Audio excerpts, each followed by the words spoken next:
مقام پر جا کر کے کھڑا ہوا ہے، ایسا نہیں ہے کہ اس ملک کے اس حالات اور اس مقام پر پہنچانے میں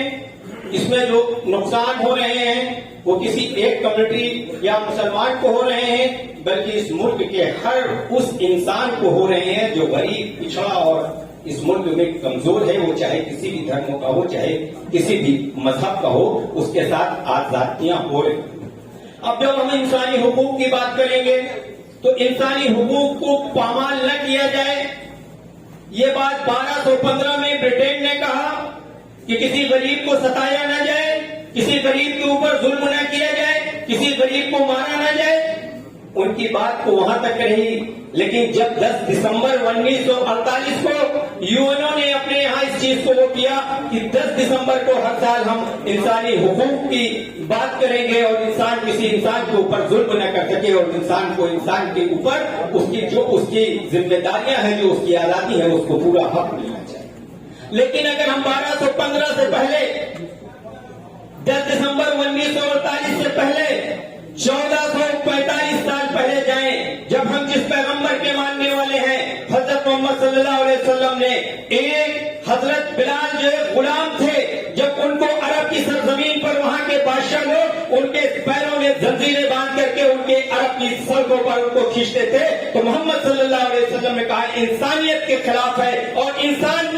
یہ نہیں کر سکتا ہے، یہ حقوق کے خلاف ہے، اور یہ انسانی حقوق کے خلاف ہے جو 1455 سال پہلے پیغمبر اسلام نے پیغام دیا۔ ہم انسانی حقوق کی بات کرنے کے لیے آج یہاں پاس جمع ہوئے، ہمیں اور آپ کو مل کر کے سوچنا پڑے گا کیا انسانی حقوق اسی طریقے سے ہیں؟ اگر جیل میں کوئی بند ہے، وہ اس کو کھانا بھی مل رہا ہے، اس کو پانی بھی مل رہا ہے، اس کو سب کچھ مل رہا ہے، لیکن اس کو جیل کے اندر نہ تو اس کو بولنے کی آزادی مل رہی ہے، نہ اس کو جیل کے اندر کچھ کام کرنے کی، کیونکہ وہاں پاس اس کو ایک جرم کی سزا ملی اور انسانی حقوق کے لیے وہاں پاس کچھ کر نہیں سکتا ہے۔ ہم آج آپ سب لوگ انسانی حقوق کی بات کریں،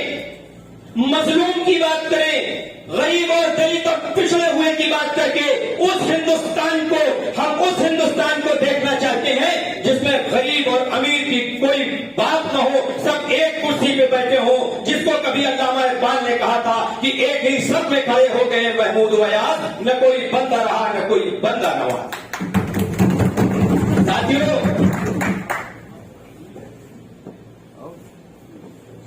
ساتھیوں، آج محمد علی صاحب نے 29 مئی 2021 کو دلی کے اندر ایک میٹنگ بلائی جس میں تقریباً پورے ہندوستان سے 750 نمائندے آئے، اور اس میں یہ طے کیا گیا کہ ہم کسی بھی پارٹی میں رہیں، آپ سماجوادی میں رہیے، آپ بہوجن پارٹی میں رہیے، آپ کانگریس میں رہیے، آپ کمیونسٹ پارٹی میں رہیے، آپ آزاد پارٹی میں رہیے، یا کسی بھی پارٹی میں رہیے، کسی بھی مذہب کے ماننے والے ہوں، لیکن جب انسانی حقوق کی بات ہو تو سب ایک پلیٹ فارم پہ جمع ہو جائیں، اور پارٹیوں سے ہم سے کوئی اسے لینا دینا نہیں، کیونکہ ہم انسانی حقوق کی بات کرنے کے لیے جمع ہیں۔ محترم ساتھیوں اور دوستوں، ادیب صاحب نے جو مہم لے کر کے چلے کہ پورے ہندوستان کے اندر ماحول بنایا جائے،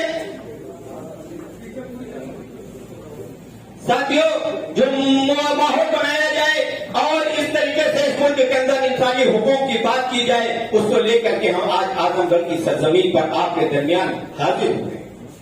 کیونکہ ٹائم کم ہے، بولنے کو تو بہت کچھ ہے، لیکن مجھ سے کہا جا رہا ہے کہ ٹائم ہو گیا ہے۔ میں آپ سے ایک ہی چیز کہہ کر کے یہاں سے جدا ہونا چاہوں گا کہ جب کبھی انصاف کی بات آئے، کبھی مذہب کی بنیاد پر آپ انصاف مت کریے گا، کبھی انصاف کی بات آئے تو کبھی دھرم کے نام پر انصاف مت کریے گا، کبھی انصاف کی بات آئے تو آپ چھاتی کے نام پر انصاف نہ کریے گا، کبھی انصاف کی بات آئے تو کسی پچھڑے اور دلت کے نام پر انصاف نہ کریے گا، انسانی حقوق کے نام پر انصاف کر کے آپ اس ملک کے آئین کو بچانے کی کوشش کریے۔ آج اس ملک کے آئین کی دھجیاں اڑائی جا رہی ہیں، آپ کو بولنے کا حقوق نہیں ہے۔ اگر آپ سچ بات کہنا چاہیں، آپ سچ بات کے لیے اپنی بات کو اٹھانا چاہیں تو آپ کی سرکاریں، ہم کسی سرکار کے مخالف نہیں ہیں، لیکن ہم کسی بھی اس سرکار کو اس بات کی اجازت نہیں دیتے کہ اگر ہم یہ کہیں کہ اس ملک کے اندر یہ غلط ہو رہا ہے تو ہم کو بند کر کے جیلوں میں ڈال دیا جائے۔ یہ انسانی حقوق کے خلاف ہے، اس کے لیے ہمیں اور آپ کو ہمیں اور آپ کو اڑنا پڑے گا. خیر کیونکہ وقت کم ہے, مجھے 2 بار کہا جا چکا, اس لیے میں اپنی بات کو اسی ایک شعر کے ساتھ ختم کرنا چاہوں گا. تو جو چاہے تو بدل جائے نظام امروز, عہد رفتہ کی پلٹ آئے وہ لمحہ تزئین. خدا حافظ. جے ہند. جے